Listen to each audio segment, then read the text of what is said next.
Trésor, mémoire de radio, présente. Treceos, mémoire de radio, presente. 13os, mémoire de radio, presenta. 13os, mémoire de radio, presente.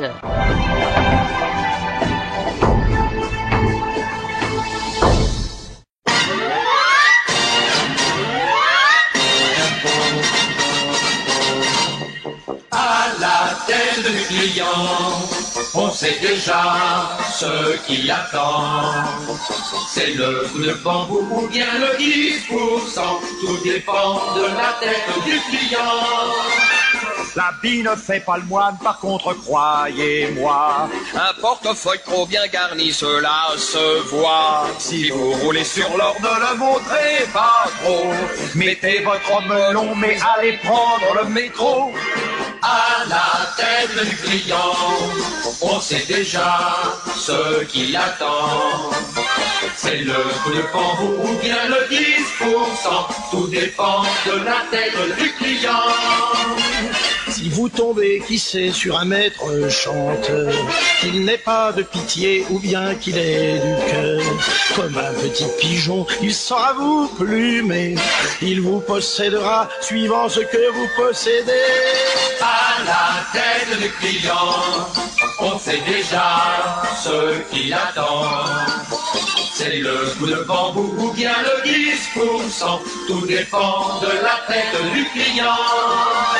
Si par malheur un jour vous êtes en infraction à l'imprudence de votre voiture, faites attention, car il vaut mieux rouler pour la marée chaussée dans un bon vieux taco que dans une grosse cylindroille.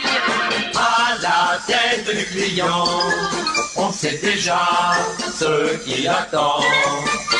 C'est le coup de bambou ou bien le 10%, tout dépend de la tête du client. Si vous avez une fille qui veut se marier, choisissez votre gendre avec autorité.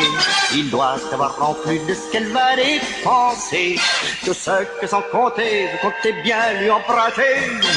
À la tête du client, on sait déjà ce qu'il attend. C'est le coup de bambou ou bien le 10%, tout dépend de la tête du client.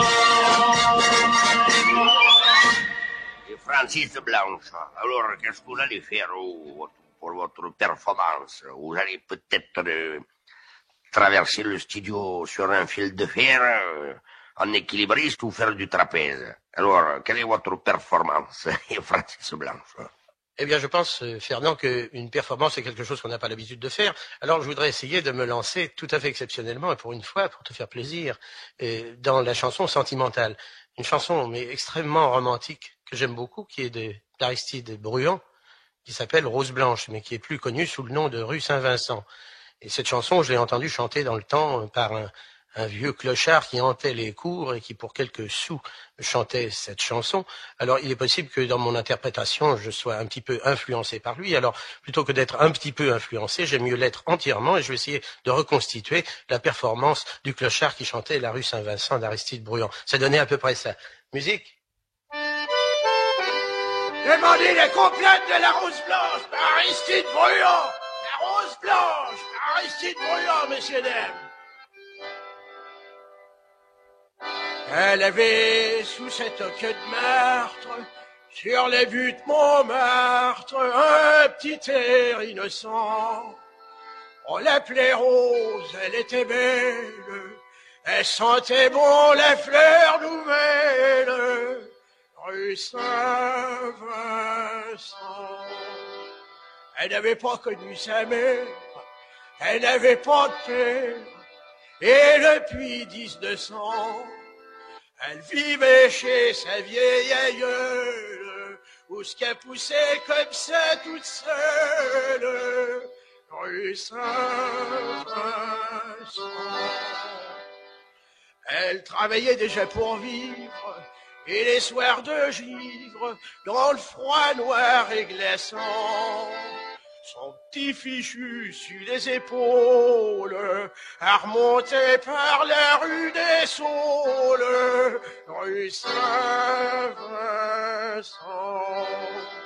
Elle voyait par les nuits gelées la voûte étoilée et la lune en croissant qui brillait blanche et fatidique sur la petite croix de la basilique, rue Saint-Vincent.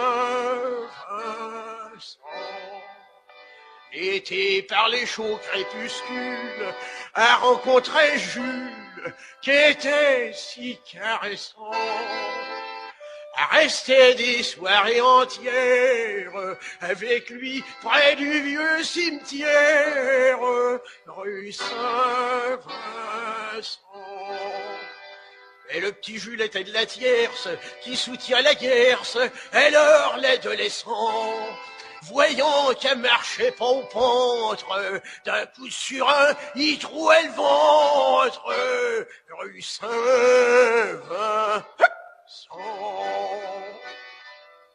Quand on l'a couchée sur la planche, elle était si blanche, même qu'en l'ensevelissant, les croque-morts disaient que la pauvre gosse, avec laquelle le soir de ses noces, rue Saint-Vincent.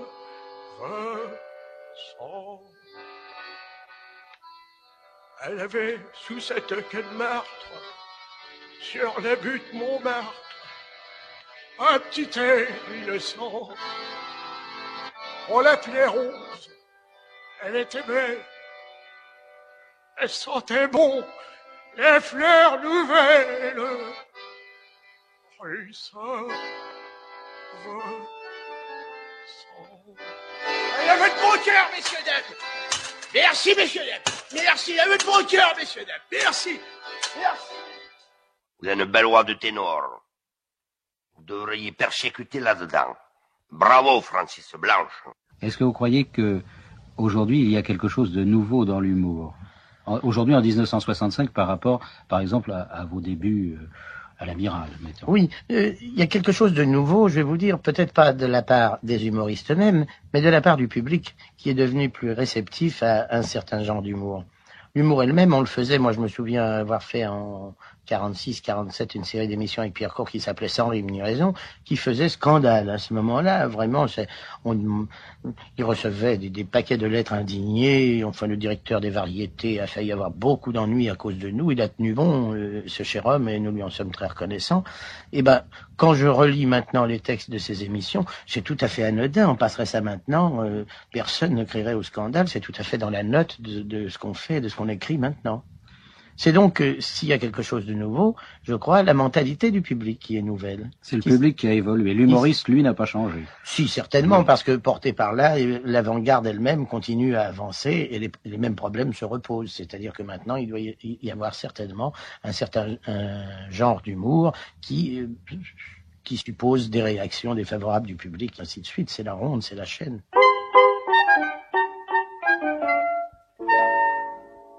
Il était un petit homme, tout habillé de gris, qui s'appelait l'automne et revenait sans bruit dans la nuit, semant devant lui des feuilles jaunies et des chansons de pluie. J'aime l'automne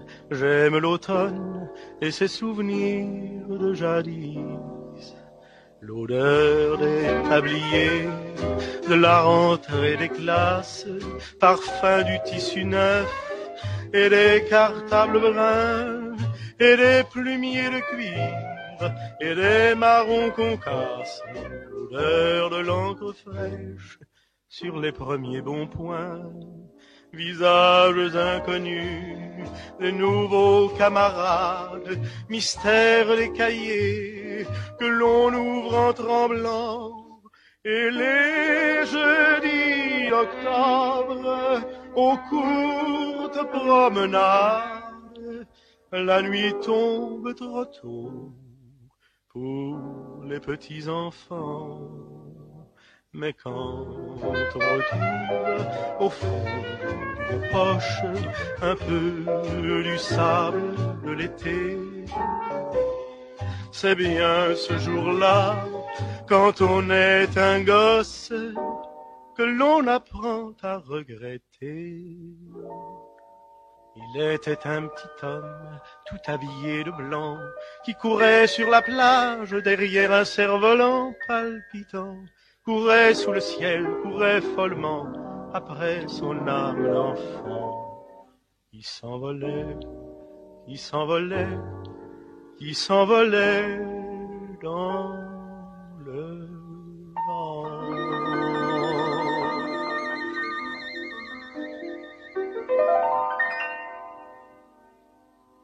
Francis Blanche vient d'interpréter Il était un petit homme. Francis Blanche, nous savons que votre père était comédien. Est-ce lui le véritable responsable? Je ne suis pas le seul dont le père était comédien. Il y a des quantités de gens dont le père était comédien. Oui, mais est-ce lui le véritable responsable de votre vocation? C'est difficile à dire, parce que lui-même était fils de comédien, car mon grand-père aussi était comédien.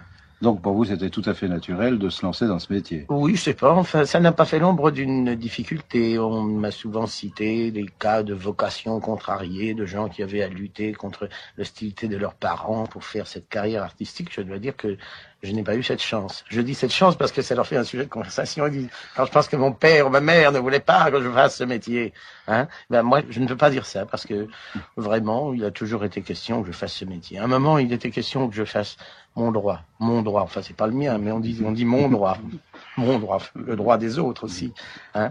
Et j'avais terminé mes études assez rapidement parce que j'ai eu mon bachot à 14 ans, le premier, et le deuxième à 15 ans. Alors mon père voulait profiter de cette lancée merveilleuse pour me faire faire son droit, mon droit, notre droit, leur droit. Et puis en fin de compte, on n'a pas été tout droit, on a courbé. Et j'ai expliqué à mon vieux père que si j'avais passé mon bachot aussi rapidement, c'était surtout pour m'en débarrasser et que c'était pas pour aller me relancer dans une autre série d'études. Alors il s'est incliné respectueusement, mais devant cette volonté farouche.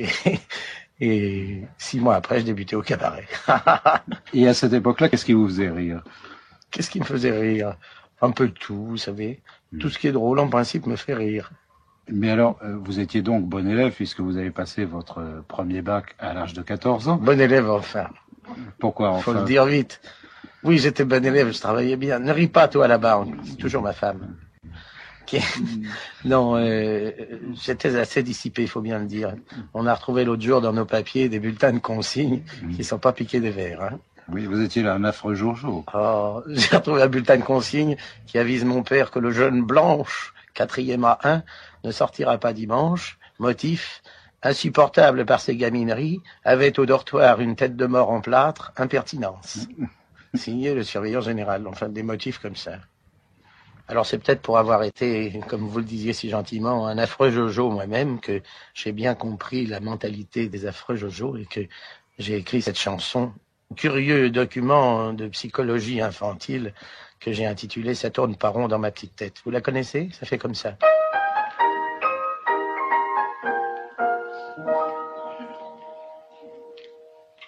On vient de renvoyer la bonne. Paraît qu'elle volait des sous à maman. Elle a pleuré comme une folle, crié que c'est injuste et fait des serments. C'est moi qui ai dit qu'il avait vu.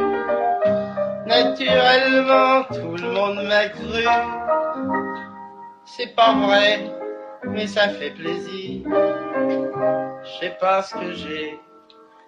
J'aime bien mentir. Ça tourne pas rond dans ma petite tête. Des fois j'ai des drôles d'idées. C'est pas ma faute, mais quand je m'embête, faut que je fasse des bêtises. J'aime bien casser 2-3 vitres et faire croire après que c'est les courants d'air. Avec une fourchette à huîtres, j'ai piqué les fesses au chat de grand-mère.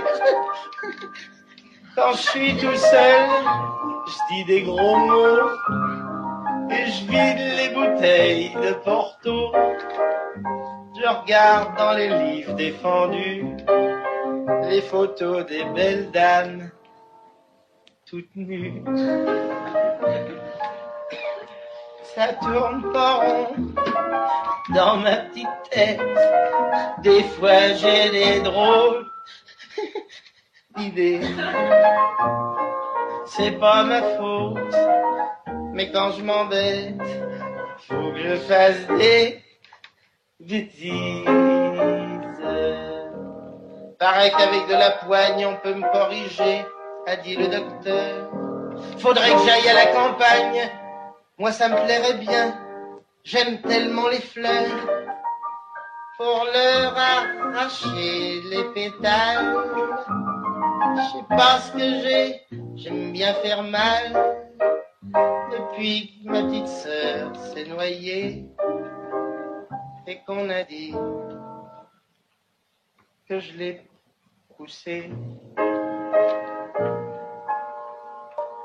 Ça tourne pas rond dans ma petite tête. Des fois j'ai des drôles d'idées.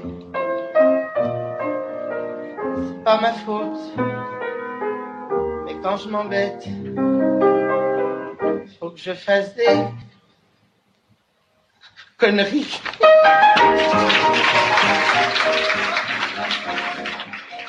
Ça tourne pas rond dans ma petite tête, Francis Blanche. Ici, Radio Meumeu.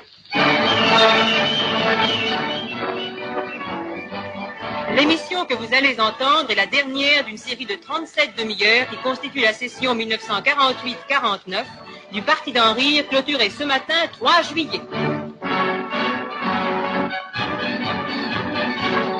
À cette occasion, des messages de sympathie nous sont parvenus venant de tous les pays du monde où les hommes luttent pour le grand sourire universel. L'un d'eux, provenant d'un receveur de tramway à Dakar, nous dit notamment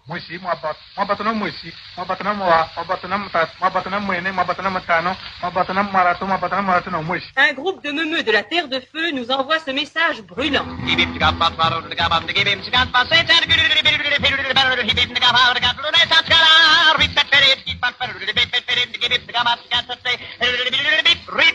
Go ahead. Tandis que du cœur du Groenland nous parvenaient ces mots réconfortants. Un ballon de temps, talent de tête, qu'un scène, jol. Si tu ne rallies non beresso et tis saison lazou. Et c'est par ces paroles dynamiques que le Parti d'en rire séoudite nous confirme sa sympathie.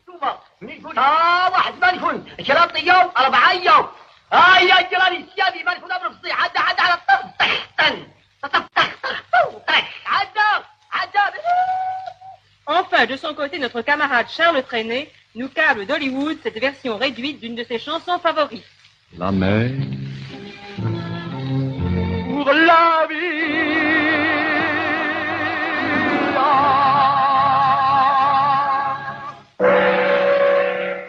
La première session du Parti d'en rire est close.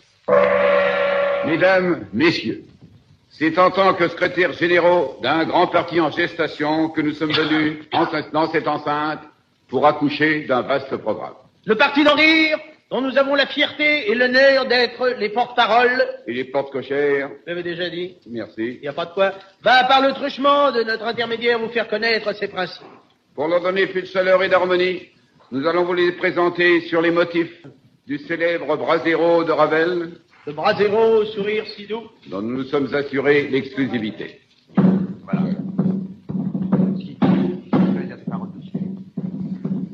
Oui, notre parti, Parti d'en rire.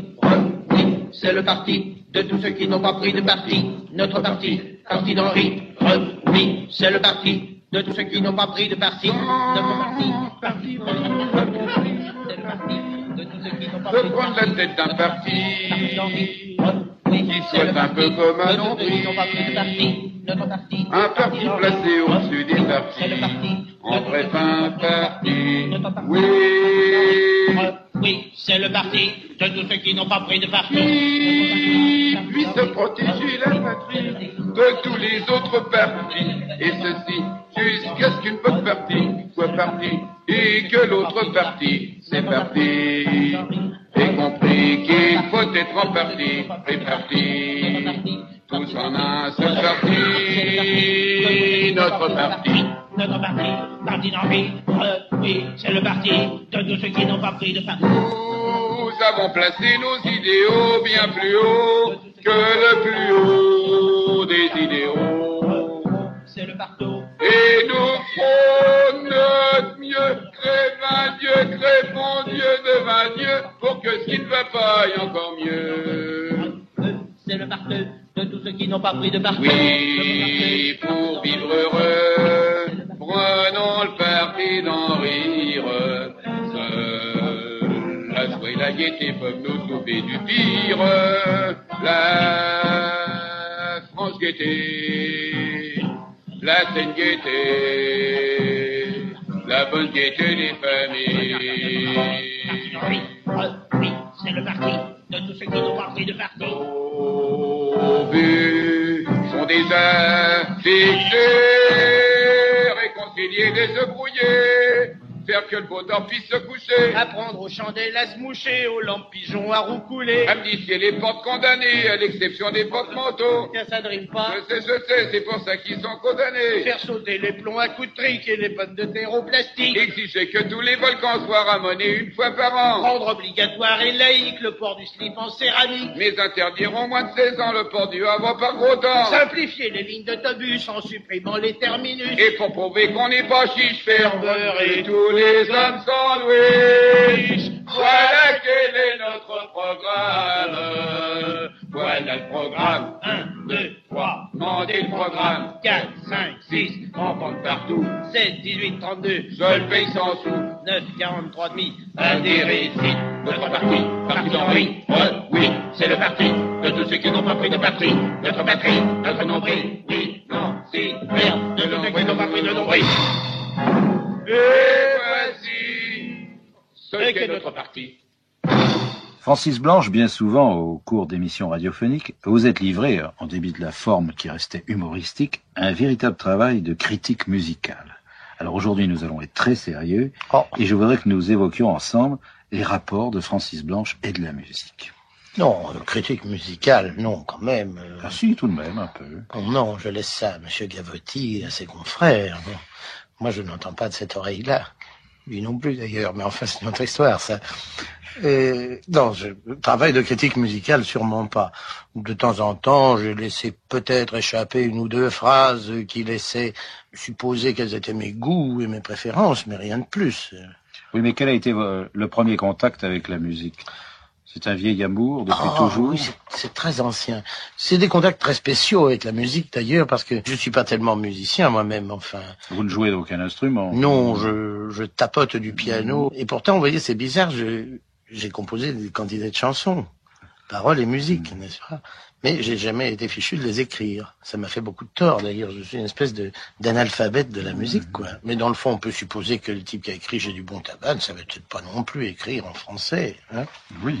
On n'est pas obligé de savoir la musique pour la composer. Mais tout à l'heure, vous parliez d'oreilles fines, et je crois que vous l'avez en dénonçant un certain nombre de rencontres, disons, pour être gentil. Oui, c'est-à-dire quand j'entends des musiques, comme j'ai une certaine mémoire, automatiquement j'arrivais à retrouver d'autres airs qui avaient précédé et qui se trouvaient d'une façon coïncidentielle peut-être ressembler furieusement aux airs que je venais d'entendre.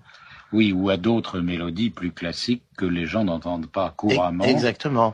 Et vous, personnellement, quelle est votre position? Est-ce que vous croyez qu'il y a des gens franchement malhonnêtes pour copier? Je me rends vraiment rencontre. Je me rends pas compte. C'est très, très, très difficile à dire. Vous savez, tous les cas se présentent.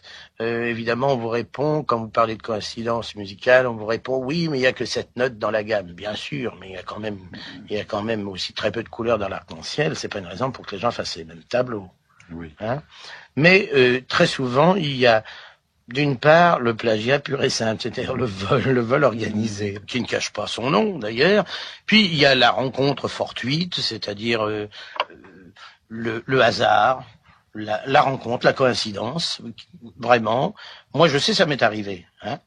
Et ce qui m'est arrivé aussi, c'est le troisième cas, c'est la réminiscence, c'est-à-dire l'air qui vous revient sans que vous vous en rendiez compte, qui est resté dans votre subconscient, que vous croyez avoir réinventé et qui en réalité existait déjà, mais imprimé très très loin au fond de la mémoire. Si vous voulez un exemple en ce qui me concerne, j'écris un jour une chanson que j'aime bien et que Édith Piaf avait enregistrée d'une façon merveilleuse qui s'appelle Le Prisonnier de la Tour. Et ben, si vous voulez, on va écouter Le Prisonnier de la Tour et vous verrez que, sans le vouloir, dans le refrain, j'ai retrouvé presque note pour note le thème de C'est à Capri que je l'ai rencontré, si le roi savait ça, Isabelle. Vous voulez qu'on l'écoute? Vous verrez. Et j'étais de bonne foi. Le prisonnier de la Tour s'est tué ce matin, grand-mère. Nous n'irons pas à la messe demain. Il s'est jeté de la tour en me tendant les mains. Grand-mère, il m'a semblé que j'avais du chagrin. Si le roi savait ça, Isabelle, si le roi savait ça, à la robe de dentelle, vous n'auriez plus jamais de roi, Isabelle, si le roi savait ça. Le prisonnier de la tour était mon seul ami, grand-mère, nous n'irons pas à la messe aujourd'hui. Il était mon seul amour, la raison de ma vie, grand-mère, et ma jeunesse était éteinte avec lui. Si le roi savait ça, Isabelle, si le roi savait ça, à la robe de dentelle, vous n'auriez plus jamais de roi, Isabelle, si le roi savait ça. Le prisonnier de la tour chaque soir m'attendait, grand-mère, nous n'irons plus à la messe jamais. C'est un péché que l'amour et le monde est mal fait, grand-mère, on a tué mon amant que j'aimais. Si le roi savait ça, Isabelle, si le roi savait ça, à la robe de dentelle, vous n'auriez plus jamais de roi, Isabelle, si le roi savait ça. Le prisonnier de la tour n'aura pas de linceul, et rien qu'un trou noir où s'engouffrent les feuilles. Mais moi j'irai chaque jour pleurer sous les tilleuls, et rien, pas même le roi n'empêchera mon deuil. Si le roi savait ça, Isabelle ne pourrait que pleurer avec toi, car il aimait une belle qui n'était pas pour un roi. Et la belle Isabelle, c'était moi.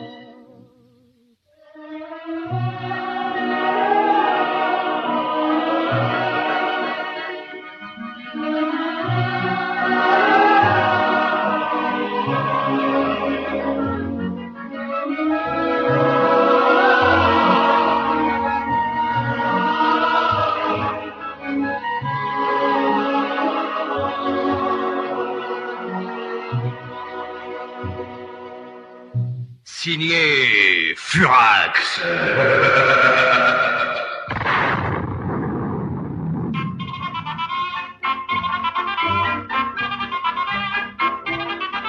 Premier épisode.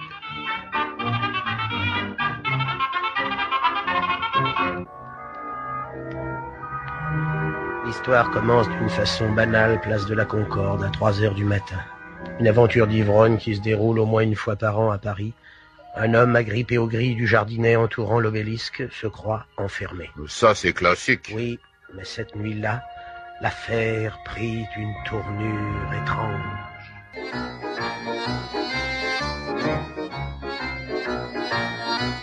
De bon matin me suis levé, c'était dimanche. À la carriole, j'ai attelé la jument blanche. Pour m'en aller au marché dans le chef-lieu du comté, paraît qu'il y avait des généraux à vendre, mais le soleil écrasait en la route blanche. La jument s'arrêtait si souvent sous les branches que lorsque je fus rendu, on n'avait pas attendu et tous les généraux étaient vendus. Pourtant là-bas, tout jusqu'au bout du champ de foire. Par un coup de chance, il en restait encore un. Il n'était pas couvert de gloire, mais avec un peu de ripolin, il pouvait faire encore très bien. Je l'ai échangé contre un cajot de pommes pas mûres, 4 choux-fleurs et une tartine de confiture. Tout ça pour un général, c'était vraiment pas trop mal. Et puis je l'ai chargé dans la voiture. À la maison, on m'a fait des reproches amers.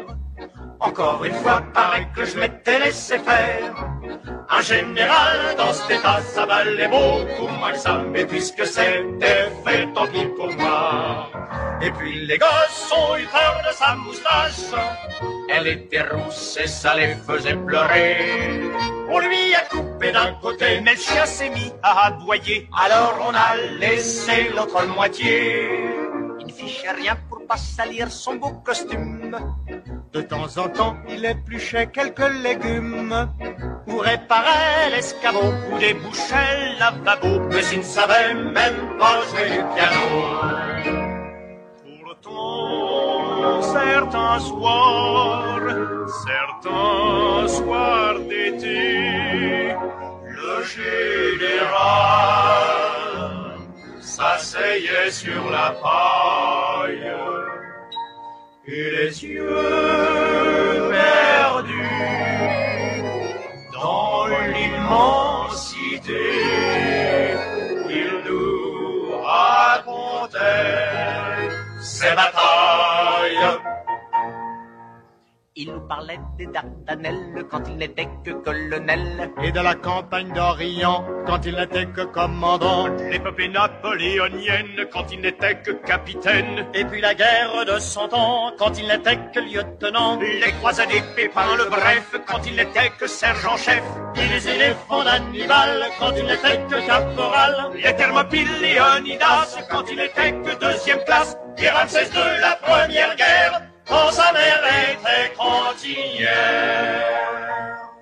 Et le général, jusqu'au petit matin, déroulait le fil de son immense histoire. Puis il s'endormait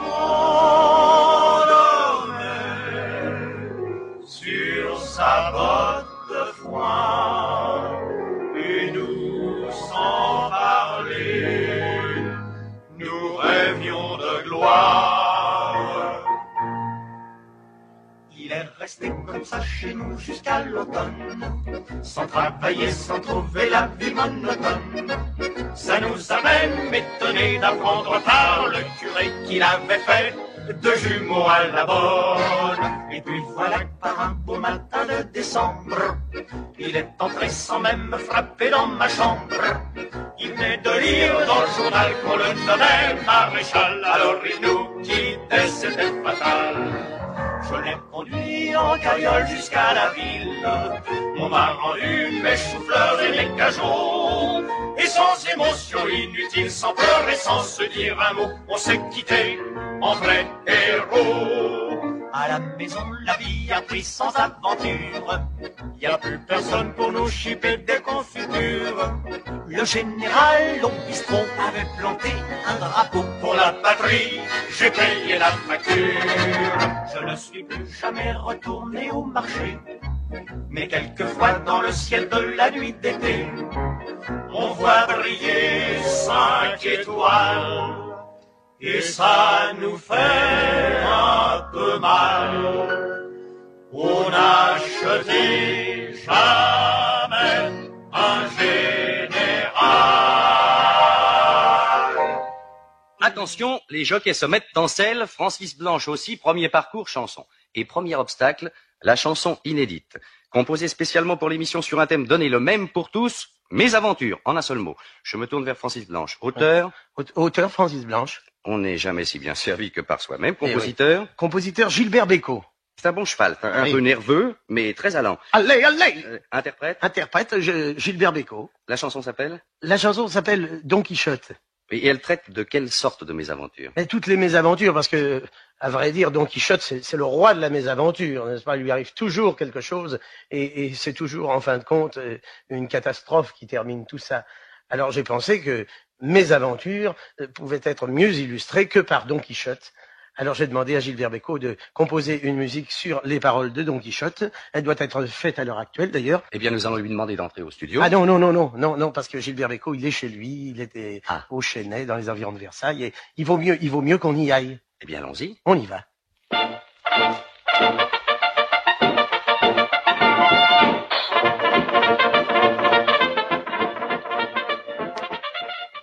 Oh, Gilbert. Hein? J'arrive trop tôt ou trop tard? Entre les deux. Entre les deux? Entre les deux. Est-ce que tu as fini Don Quichotte?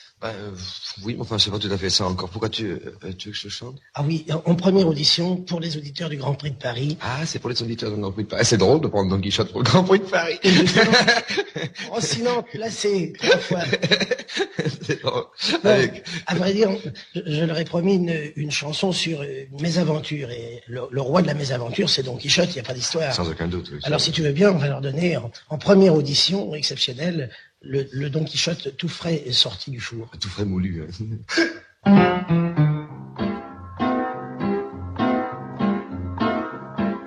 Don Quichotte, mon ami, que fais-tu Don Quichotte, mon ami, où vas-tu Don Quichotte, ainsi vêtu dessus le dos pointu de ton cheval qui trotte? Don Quichotte, mon ami, mais qu'as-tu Don Quichotte, mon ami, que vois-tu donc qui te choque pour foncer ainsi le sourcil à l'horizon, ouvrant tout grand leurs ailes? Les moulins dans la plaine tournent au vent des saisons. Bercé géant, voilà que tu t'avances et brandissant ta lance, tu t'élances, lance. Don Quichotte, mon ami, arrête. Don Quichotte, le moulin te saisit, il t'emporte en tournant, te fait faire un plongeon dans les airs.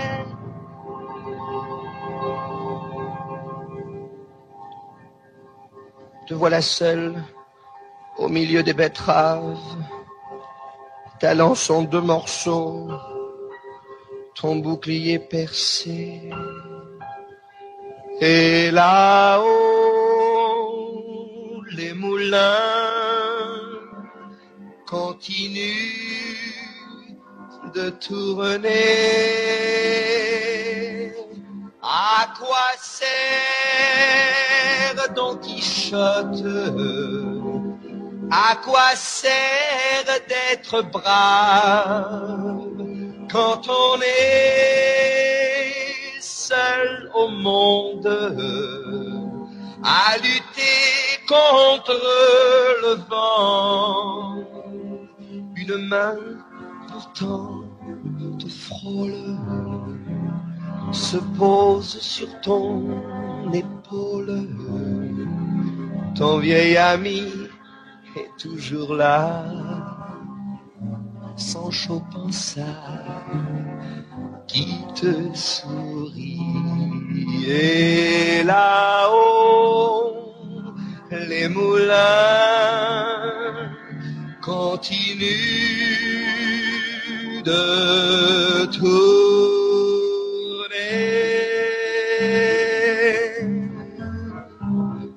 Don Quichotte, mon ami, que fais-tu Don Quichotte, mon ami, où vas-tu Don Quichotte, ainsi vêtu dessus le dos pointu de ton cheval qui trotte? Don Quichotte, mon ami, mais qu'as-tu donc Quichotte, mon ami, que vois-tu donc qui te choque pour foncer ainsi le sourcil?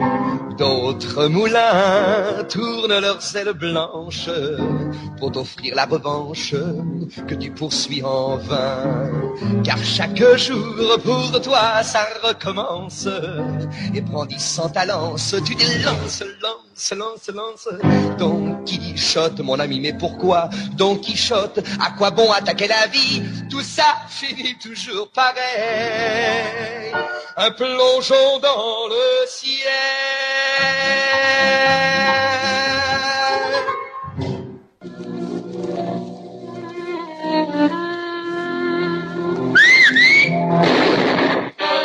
22 Studio 22 Avec Germain, Francis Blanche et toute la brigade légère Édith Fontaine, Maurice Biraud, Jean-Marie Amato, Claude Grégory, Laurence Riesner, René Vernès, Jean Fontaine et François Chevet. Dans une mise en onde de... Pierre Arnaud de Chassis-Poulet, voyons. Bon. C'est une émission de Pierre Dac et Francis Blanche.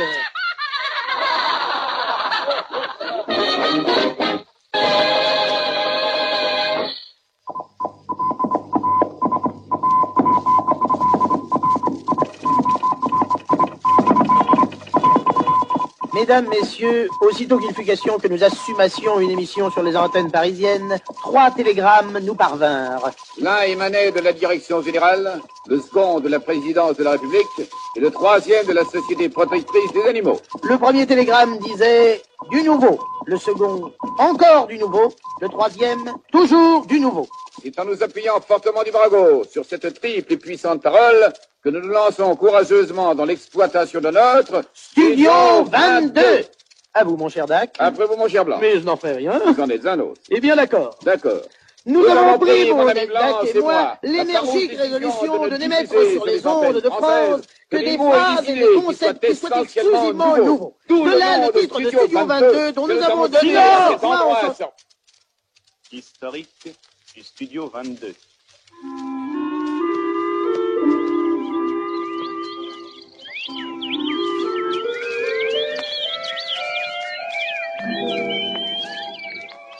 il existe parmi les innombrables locaux que la radio française a disséminés avec grâce aux 4 vents de la capitale, un petit studio calme et reposant. C'est le Studio 22, le seul studio entièrement capitonné dont les portes matelassées ne s'ouvrent que rarement, et pour ne laisser passer que des êtres d'élite. Vous direz à un enfant de se laver les mains, de se laver la figure, mais les dents jamais. Si bien qu'arrivé à l'âge de 20 ans, les dents sont noires comme le manche d'un 7 outils. Ça va, mon vieux, ça va. Là, comme disait Baudelaire, tout n'est qu'ordre et beauté, luxe, calme et volupté.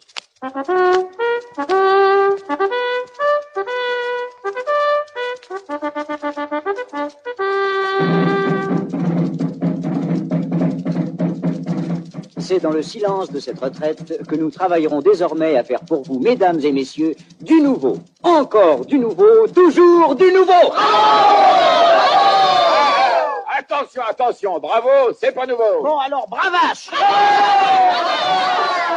Ça, c'est nouveau, bravo. Ajoutons brièvement que les opinions émises au cours de cette émission n'engagent que ceux qui ne les ont pas exprimées. D'ailleurs, nous ne sommes responsables de nos actes que devant le Conseil d'État et l'Association des anciens élèves du lycée Ferdinand Lopp. De plus, toute ressemblance avec ce qui pourrait être pareil ne proviendrait que d'une coïncidence volontairement fortuite et d'un hasard soigneusement préparé. Studio 22. Du nouveau. Encore du nouveau, toujours du nouveau. Le gong en do bémol, d'une sonorité absolument inconnue en Europe, a été frappé par le plus mauvais acteur de Paris, François Chevet. Oh.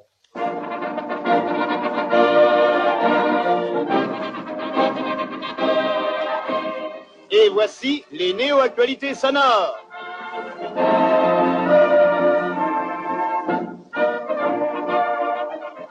Ménagère, ceci vous intéresse. Ce jeune artisan vient de mettre au point un merveilleux appareil à faire sauter les pommes de terre. Jamais mes pommes de terre dans cette ouverture. Je branche sur le courant électrique et quelques secondes avant de manger, je fais sauter mes pommes de terre en appuyant sur ce bouton et prout! Les pommes de terre ont sauté à une distance de 15 km grâce au génie d'un artisan français et à la puissance de la nitroglycérine.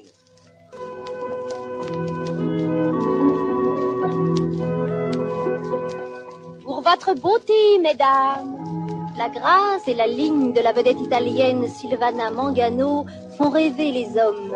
Il ne tient qu'à vous, belle de France, d'acquérir ce charme latin. Quelques piqûres sous-cutanées de sylvanate de manganèse, et vous aurez la poitrine dernier cri.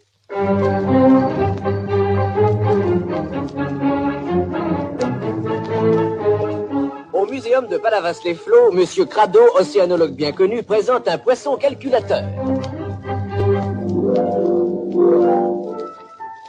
Demandez à mon poisson de vous résoudre une opération des plus compliquées et quelques secondes plus tard, il en connaîtra le résultat. Racine 14e du produit de la multiplication de 1 798 849 603,27 par 46 924. 6 secondes à peine. Et ce merveilleux animal a déjà fait le calcul. Et alors, la solution? Ah, bah moi je la connais pas. Lui, il la connaît. Eh ben, il n'a qu'à la dire. Oh, mais dites donc, la petite dame. Vous avez déjà vu un poisson qui parle, vous? Non, me semble. Ainsi se terminent nos néo-actualités sonores.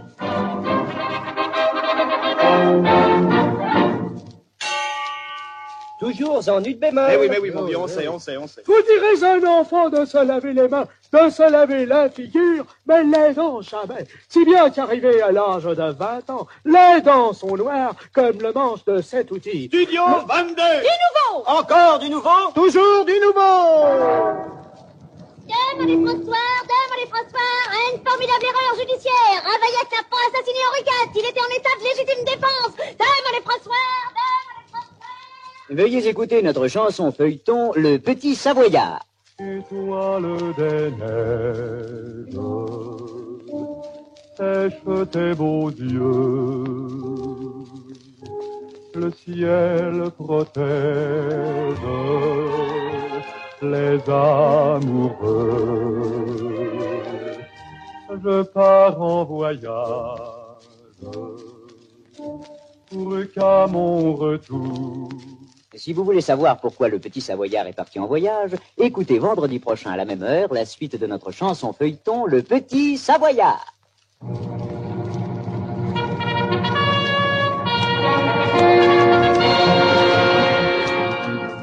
En dépit des coups durs, Contre vents et marées, malgré les embûches, la France reprend sa place. La technique française est à l'honneur. Le monde retient son souffle. Car le professeur Salvador Lavacreuse vient d'inventer le schmilblick. le schmilblick, Le schmilblick. le schmilblick, Le schmilblick? Oui, le schmilblick. Dans tous les milieux, à tous les échelons de la société, la curiosité est à son comble. dans les milieux parlementaires. Dites donc, qu'est-ce que c'est que ce schmilblick dont tout le monde parle? Je me suis laissé dire que c'était un nouveau mode de scrutin. Dans l'armée. Alors, mon général, ce schmilblick. Garde à vous, Fix! Foutre dedans, moi! Une, deux! Le schmilblick, ça va tout l'air d'un bazooka perfectionné. Rien à signaler, aucun renseignement. Attendons rapport, voie hiérarchique. Rompez! Dans le monde médical. Il paraît que ça surpasse la streptomycine, le bogomolette, la cortisone et la farine de moutarde. Je suis sceptique, et vous? Antiseptique. Au centre de recherche de l'énergie atomique. D'après ce qu'on en dit, le schmilblick ravalerait la bombasse au niveau du fusil gras. Dans la rue, on s'arrache des éditions spéciales. Le schmilblick. Le schmilblick. Mais enfin, qu'est-ce que c'est, le schmilblick? Patience! On va vous le dire! Francis Blanche, est-ce que vous êtes insolent? Non, je ne suis pas particulièrement insolent. D'abord, par principe, je ne suis insolent qu'en présence de mon avocat. C'est quoi pour vous l'insolence? Je sais pas, là, vous me posez la question à brûle-culotte. Je sais pas, c'est quelque chose c'est une sorte de défi. C'est une sorte de défi, c'est une prise de position. Est-ce que vous êtes suffisamment insolent? Non, sûrement pas assez. Sûrement pas assez, je ne suis pas assez insolent. Il y a des centaines de cas dans la journée où on aurait l'occasion d'être beaucoup plus insolent qu'on ne l'est. Alors qu'est-ce qui vous freine? Pas le respect aux vieilles barbes. Le respect ou la crainte des vieilles barbes? Non, on ne peut pas craindre quelque chose d'une vieille barbe, mais on peut craindre de lui manquer de respect, d'amener quelque chagrin sur son beau visage.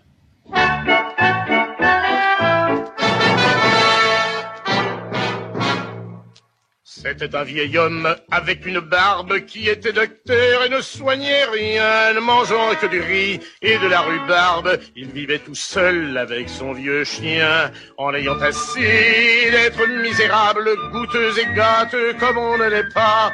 Prit son téléphone, appela le diable. Allô, Satan 84-0? Ne quittez pas.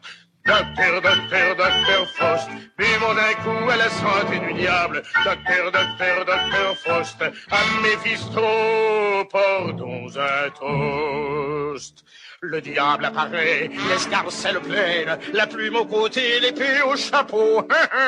Parle, que veux-tu? Des Américaines, un stylo à billes ou bien une auto? Non, répond le vieux, je veux la jeunesse, mes jambes d'autrefois et mes 32 dents. À moi les plaisirs, à moi les ivresses. Et tout à coup, il a 20 ans. Hey!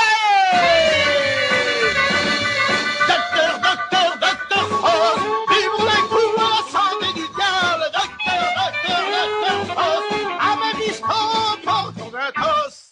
Et c'est aussitôt la grande aventure. Le diable est un type qui a des relations.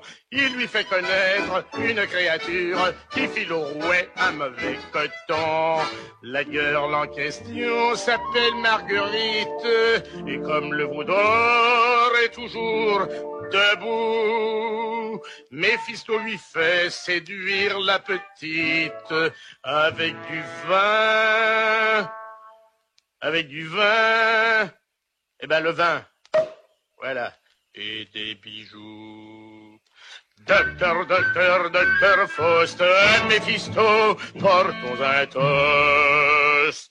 Mais seulement voilà, la fille a un frère nommé Valentin, roi du caoutchouc. Le plat juste dedans, il revient de la guerre et rentre chez lui pas content du tout. Il veut se battre en duel, Satan le transperce. On se demande comment tout ça finira. Et si par hasard ça vous intéresse, allez donc voir à l'opéra l'aventure du docteur Faust, orchestre et chœur en matinée le dimanche. Prenez vos places pour voir Faust en vendant tous les bureaux de poste. En vendant tous les bureaux.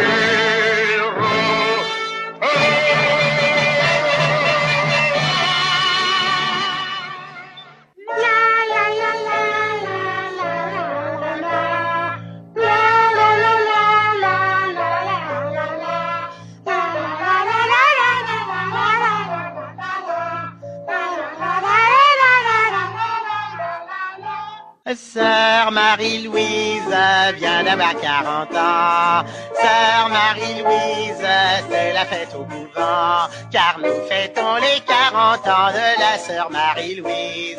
Un peu brutale par moment, mais qui nous aime tant. Mais voilà qu'au milieu de la fête, les gendarmes sont venus tout à coup. Ils ont dit, faut que l'on arrête quelqu'un qui s'est caché chez vous, sous le nom de sœur Marie-Louise, un jeune escroc de 32 ans. Mais les religieuses, un peu surprises, ont dit, oh, vous vous trompez sûrement, 32 ans.